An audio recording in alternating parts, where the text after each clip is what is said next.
How to spot a magician. پتہ کیسے magician جو ہے نا وہ کون ہے, کون شخص جادوگر ہے. ویسے تو ہماری ایک ویڈیو بھی پڑی ہے یوٹیوب پہ بہت فیمس, لیکن آپ کو جلدی بتا دیتا ہوں. جو شخص آپ کی ماں کا نام پوچھے وہ جادوگر ہے. جو شخص آپ کی ماں کا نام پوچھے کہ اپنا نام بتائیں, اپنی والدہ کا نام بتائیں, وہ جادوگر ہے. اللہ معاف کرے, لوگ تو اتنا زیادہ اس کے پیر بابوں کی جو ہے نا ان میں شکار میں آ گئے کہ لوگ خود ہی اپنا والدہ کا نام بتا رہے ہوتے ہیں خود سے ہی. ٹھیک ہے, تو جو شخص اصل میں کیوں ہی پوچھتے ہیں, یہ جو لوگ ہوتے ہیں نا جو جادوگر, یہ بدترین کفار ہیں, بدترین شیاطین ہیں جو اس میں انوالوڈ ہوتے ہیں. اور یہ کیا کرتے ہیں, یہ چونکہ کفار اور شیاطین ہیں, یہ نفرت کرتے ہیں انسان سے. اور یہ ہر انسان کو, والعیاذ باللہ یہ ورڈ بولنا وہ ہے, یہ ہر انسان کو حرام کی اولاد سمجھتے ہیں کہ اس کا تو باپ ہے ہی نہیں, تو اس کی ماں کے نام سے اس کو پکارو. ہمارے اسلام میں تو باپ کے نام سے پہچان جاتے ہیں نا, ہمارا لینیج باپ کے نام سے ہے.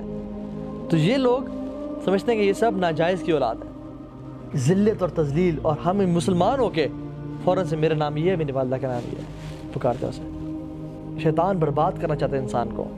ان الشیطان لکم عدو فاتخذوہ عدوا, کہ شیطان تمہارا کھلا دشمن ہے, اس کو اپنا دشمن جانو, اس کو بناؤ اپنا دشمن.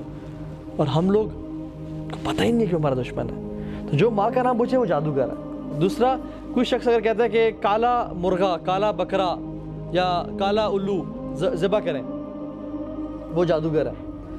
قرآن اور حدیث میں کوئی ذکر کبھی نہیں آتا کہ کالا بکرا ہے, کالا کوا یا کالا مرغا ذبح کریں. یہ کہاں سے آ گیا؟ میں ایک جگہ سے نماز پڑھ کے آ رہا تھا تو ایک شخص بائک پہ آیا, اس نے کچھ ایسی چیز پھینکی اور چلا گیا. وہ کوڑے کا ڈھیر تھا جو CDA کے پڑے ہوتے نا. تو مجھے لگا اس نے کیا, مجھے لگا اس نے مرغا پھینکا. اور میں نے جب وہ اس میں جا کے دیکھا کوڑے کے ڈھیر میں, تو وہ ہٹا کٹا تازہ مرغا ذبح ہو کے پڑا ہوا تھا. اور اکثر ایک لوگ مرغا ذبح کرنے کے پتہ کیوں بولتے ہیں, کیونکہ مرغا جب اذان دیتا ہے, جب بولتا ہے تو اس نے کیا دیکھتا ہے, فرشتے کو دیکھتا ہے.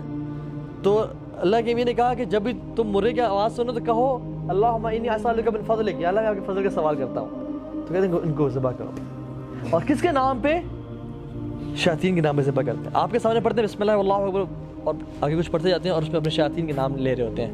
اس جنات کا نام لیتے ہیں, اس جن کا جس نے اس گھر کو توڑنا ہے یا اس نے جا کے میجک کرنا ہے کہ میں آپ کے نام پہ میں نے قربان کیا, اب آپ میرے ساتھ کوئی تو رعایت کریں, کوئی تو میری ہیلپ بھی کریں.